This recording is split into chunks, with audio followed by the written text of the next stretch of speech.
Hey everyone, it's Evangeline here at etrailer, and today I have the Yakima RidgeBack 4-bike hanging rack, and we'll take a look at how it fits our 2021 Jeep Wrangler.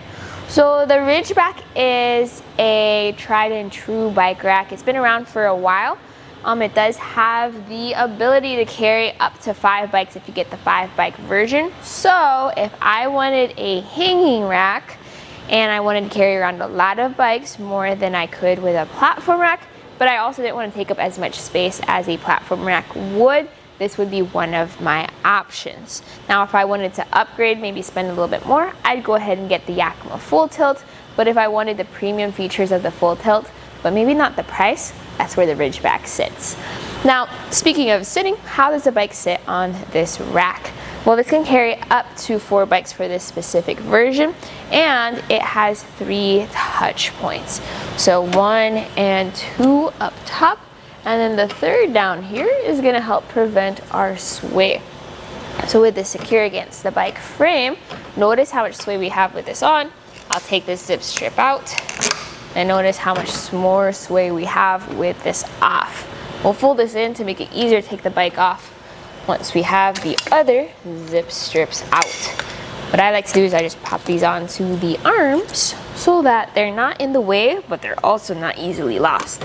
And now I can bring this up and through and off of the rack.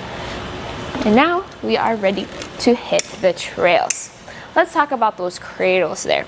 Notice how they have the rubber pads on them.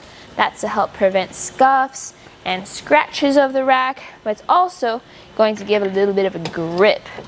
Now, with how they are spaced apart though, that may cause a little bit of an issue with your different bikes. So let's take some measurements. Measuring from one cradle to the other, this sits at 5.5 inches apart. Some bike racks give you even more clearance. This one is on the pretty normal side. If you want to carry 5 bikes, it's gonna add even more to that. Let's put these zip strips in so that they are on the rack. It's a very quick and easy process once your bike is on. Just pop those through and you're not dealing with rubber straps that go around that you're going to have to lift. This will take up more space behind your vehicle because you are carrying around more bikes. So I like to measure from the bumper, mainly because the spare tire can be different sizes. From the bumper to the end of the rack, that's 45 inches. The 5-bike version will be about 49 inches since you add 5 inches onto that. So almost 4 feet. Measurements, remember, when you're driving around, need to back into your garage or park into a tight spot. Your Wrangler is already a smaller vehicle though, so you do have some extra room to spare. But if you need more room, what you can do is when the bikes are off, lift this lever up top, drop the arms down, and they secure in the down position. You will still have some wiggle, but nothing's making contact, and I'm not worried about it. So measuring from the bumper to the end of the rack again, 14.5 inches. It's a big difference compared to when those arms were up. What you can also do though is there's another lever up front, and this is your tilt away lever.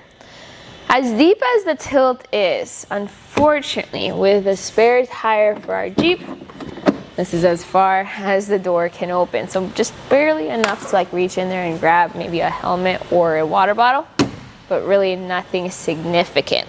So the solution to that is, if you want to, you could get a hitch extender, whether it's one that drops this down maybe an inch and extends it out, or a swing away extender. Just remember, those will reduce your hitch capacity by about half as a general rule of thumb. So with this having a weight capacity of 40 pounds per bike, and if it's fully loaded up, that's going to be a lot of weight. So just double check that if you want to use an hitch extender for full access back there. Let's talk about the hitch actually. This fits right into your hitch receiver, has an 1.25 inch shank, an included 2-inch adapter, has a little safety pin at the end. Now even with that adapter though, it has a really sturdy fit because it uses a wedge system operated by this knob here. So I'm not tightening down any bolts or using a wrench. I'm just turning this knob around, and I can lock this too so that the bike rack is secure. The bikes though, they do not have an integrated cable lock, but one can be added on that is sold separately. So with all this in place, this makes for a smaller, more compact bike rack. The downsides are it is a hassle to get multiple bikes up there. As you saw me, I was lifting things around, moving the bike rack around. If you have kids bikes, you may need to get a frame adapter bar, so think of things like that. If you want to, go ahead, get the 5-bike version. In my opinion, since they are pretty much the same and take up similar space, it's nice to have the opportunity to carry around 5 bikes if ever needed. Load up your Wrangler with you, your friends, your family, and you can all go for a ride. I did mention a hitch extender. We do have some different options here at eTrailer, whether it's a swing away or the extension or one with a drop and rise. But this right here right now was a look at the Yakima RidgeBack 4-bike hanging rack on the 2021 Jeep Wrangler. Here it is on our test course. We'll start by going through the slalom. This is going to show us the side-to-side action, which simulates turning corners or evasive maneuvers. Next, we're at the alternating speed bumps, which we'll see the twisting action. This will simulate hitting a curb or pothole or driving over uneven pavement. And finally, we have the full speed bumps, where we'll see the up and down action, which is just like driving out of a parking lot, garage, or driveway.